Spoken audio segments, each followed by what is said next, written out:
If somebody is cheating on you, you have two choices to make. One, you either accept it and confront them and say, hey, you're cheating on me.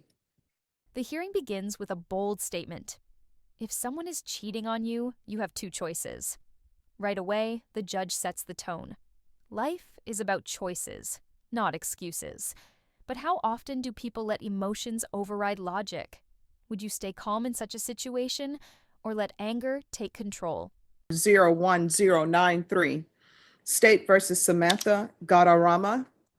Counsel, counsel, counsel, in the box. Y'all need to move it down to the other end.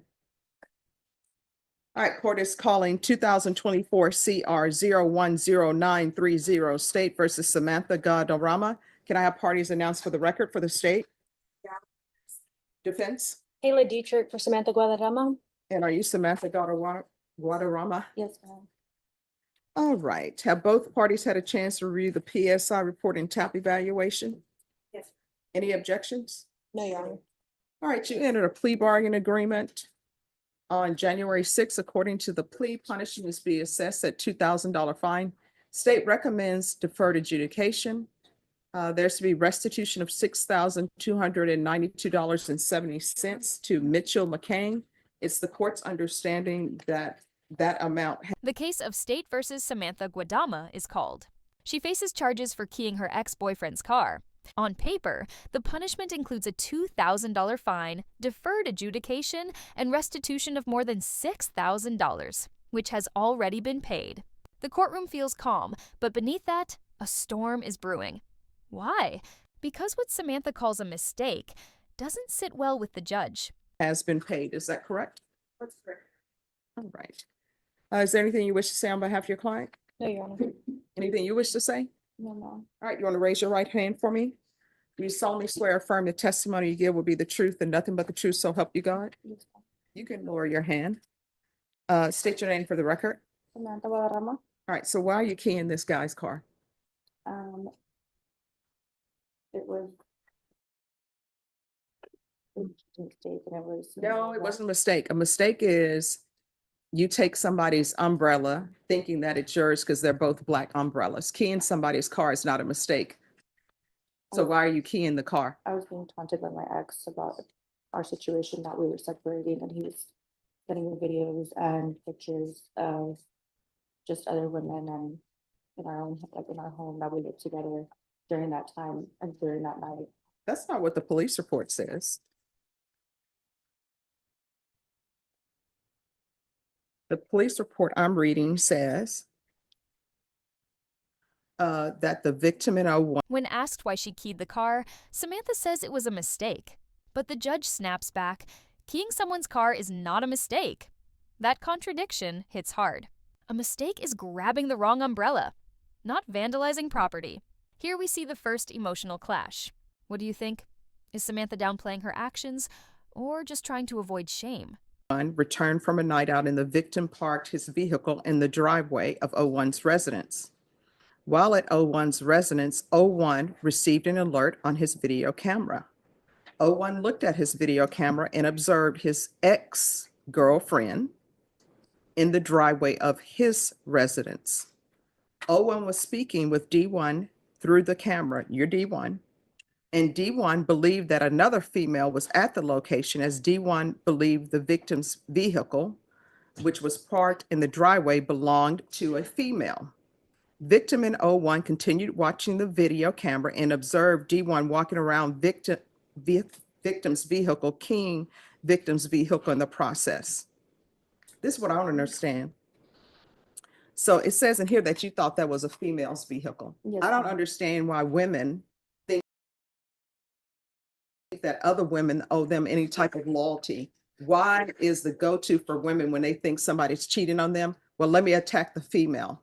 You shouldn't be attacking anybody, honestly, but I don't know why there's this thing, let's destroy the female's vehicle. Maybe he don't want you anymore, or maybe he wants you and the other female. If that's the case, you have choices to make. Either you're going to stay with him and accept the fact that he's cheating on you, or either you're going to leave him. The choice should never be, let me key his car or key the female's car. It's never going to turn out good. The police report tells a different story. Her ex caught her on camera, circling his car and keying it after believing it belonged to another woman. The judge questions why women often blame the other woman instead of the man who cheated. It's a raw moment, exposing a painful truth. Anger was directed at the wrong person. Viewers, who do you think was really at fault here? The ex, Samantha, or both? Now, I see that you have a son and a daughter. How would you feel if your son ends up dating someone and they become an ex-girlfriend and they won't let go and they end up keying his car? You lose your mind. So here you are out keying somebody's car who doesn't want you, obviously. No, I mean, that's yes or no. Do you understand that? Yes, I did. And so you went to jail? I did. And how long were you in jail? That night, All right, well, how long did you stay in jail till you paid this off, though? that day on January, when I was to court for like 3 days, I believe. All right, so that's 3 days you spent away from your children because you love a man more than your children. Whenever you make these stupid decisions, what ends up happening is that shows that you're loving this man more than your children. You can't do that. Have you had any contact with him? No, I love him. All right, so do you have any children with him? No, I do not. All right, so you better not contact him. You understand? The judge cuts deeper. Samantha spent 3 days in jail because of this decision. The judge points out something devastating. She chose her anger for a man over the well-being of her own children. That reality check is brutal.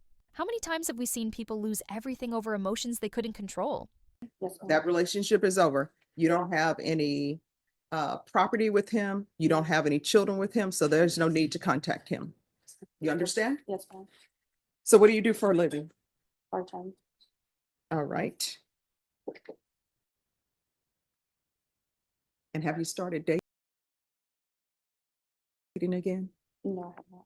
Okay, that's a good thing. You're gonna have to get an orchid. And I tell everybody this who have relationships problems because orchids teach patience. They have some beautiful orchids out at the HEB. I just saw some when I went there. I'm like, wow, they're so beautiful. They're in bloom. You need to get that orchid.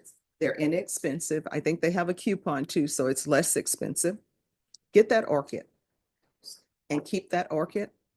And it comes with directions. Read up on it, how to care for it. And once those leaves fall off, if you can get that same orchid to bloom again without losing your patience, then you'll be ready for relationships. Because with orchids, you can read those instructions. Like it says, indirect sunlight, you put it in indirect sunlight. Next thing you know, the leaves are burning. Somebody's like 3 ice cubes. Then you learn, nope, it doesn't take 3 ice cubes. So I don't tell people to get orchids to be flippant. Then comes an unexpected twist. Instead of pure punishment, the judge offers advice about orchids. Orchids, the judge explains, require patience, care, and discipline, just like relationships. If Samantha can learn to keep an orchid alive, maybe she can rebuild her self-control. It's unusual, even almost poetic. Would you take that advice seriously or brush it off as just courtroom talk? It's just that orchids require patience and care. And that's the same thing with relationships. And if somebody is cheating on you, you have 2 choices to make. One, you either accept it and confront them and say, hey, you're cheating on me. And then their choice is to continue to cheat or either say, all right, I'm sorry, I'm not going to do it again. But those are your choices. Your choice is not to go and key some car because then you end up here. You understand? All right, this is what the court is going to do. There's a $2,000 fine that will be probated. Regular reporting by Zoom or in person. Regular random UAs. There should be 3 years deferred adjudication. 200 hours of community service restitution. I'm going to require parenting classes. Once that's completed, 100 hours will be deemed satisfied. How far did you go in school? I graduated. All right, what do you want? What do you plan to do with the rest of your life? Do you like bartending? Do you No. plan on, what do you want to do? Yeah, I'm a real estate license as well. I just haven't used it. Okay. And then there's 100, I'm gonna require anger management. And once that's completed, the remaining 100 hours will be deemed satisfied. There's gonna be field visits 1 time per month for 6 months. And the court will show that the restitution amount of $6,292.70 has been paid in full. We can go off the record. So I put you down for 3 years deferred adjudication. If you complete everything early, I'll consider early termination. Whether you're on for the full 3 years or not is completely up to you and your actions. Do you understand? Yes, ma'am. All right, make better choices. You got children to consider, okay? All right, good luck. The final ruling lands: 3 years deferred adjudication, $2,000 fine, 200 hours of community service, parenting classes, anger management, random testing, and monthly visits. But the judge also leaves hope. If Samantha completes everything early, she may earn early release. In other words, her future depends entirely on her own choices. A powerful lesson right there. To you. Thank you, Your Honor. You're welcome.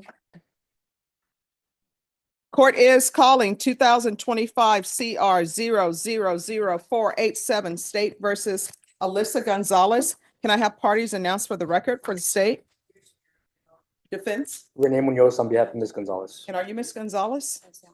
All right, did you understand in count 2, you're charged with unauthorized use of a motor vehicle as a state jail felony? Range of punishment is anywhere from 180 days up to 2 years in the state jail facility and up to a $10,000 fine. Did you understand? Are you proceeding with sentencing? Yes, Your Honor. Anything you wish to say on behalf of your client? Yes, Judge. In reference to Ms. Gonzalez, I had the chance to speak with her regarding the offenses that she had picked up. And I know that the court maybe has some concerns as to the questionable thinking. My client has notified me at the jail that she has been getting MRT, moral recognition therapy treatments, in terms of addressing some of the questionable decisions she has made that led her to being here in front of the court today, Judge. In light of that, she is willing to undergo at the state jail classes, as well as vocation, as well as substance use, to address some of those issues and hopefully continue with the MRT there at state jail. We're asking Judge, in light of that, her eagerness to do that, if she can be presumptively entitled to diligent participation credit, also known as the 80-20 rule, in light of the fact that she wants to make those changes and continue to address those changes in thinking. All right, how old are you? 32. All right, why don't you know right from wrong? I mean, it would seem that people would know. Hey, you're not supposed to steal a car. Why do you need a class to tell you don't steal?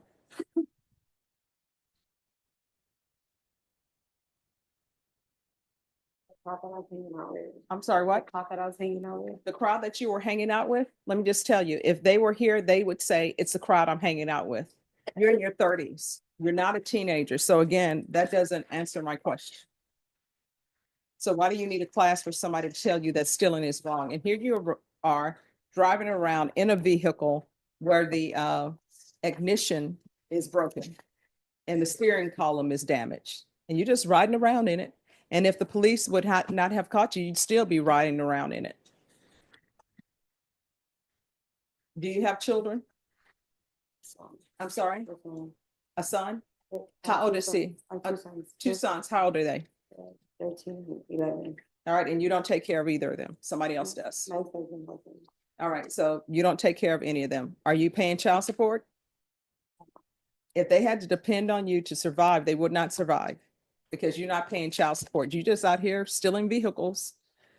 All right, court is going to find you guilty. The court is going to sentence you. Next, a new case begins. State versus Alyssa Gonzalez. At 32 years old, she is charged with unauthorized use of a motor vehicle, stealing a car.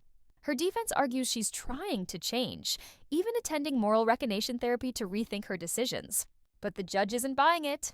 Why do you need a class to tell you stealing is wrong? That's a sharp rebuke. Viewers, what do you think? Can therapy truly fix such choices, or is it just an excuse? 1 year in the state jail facility, give you credit for any time served. There's a $2,000 fine. Taking consideration 2025 CR 0000472, there's to be restitution of $800 to Orlando Perez, and I'll order the therapeutic community. All right, did you review the document entitled Trial Court Certification of Defendant's Rights to Appeal with your attorney? Did you understand it and sign it? All right, because this is a plea bargain agreement, because I followed your plea bargain agreement, and because you waived your right to appeal, you do not have the court's permission to appeal. Because this is a felony conviction, you're not allowed to own or possess any weapons or ammunition. If you have a question over what a weapon or ammunition is, you'll need to speak to an attorney. Do you understand? All right, we can go off the record. You need to do better because right now somebody else is raising your children and you don't have a part in their life whatsoever. And I don't understand why you would need MRT to tell you, I pick up a crime, somebody else is taking care of my children. You understand? All right, good luck to you. Thank you, Your Honor. The judge reveals another layer. Alyssa has 2 sons, ages 13 and 11, but she doesn't care for them or pay child support. Instead of being present in their lives, she was caught riding around in a stolen car. The sentence: 1 year in state jail, $2,000 fine, and restitution. A harsh reality. While someone else raises her kids, she serves time. Isn't this the saddest consequence of all?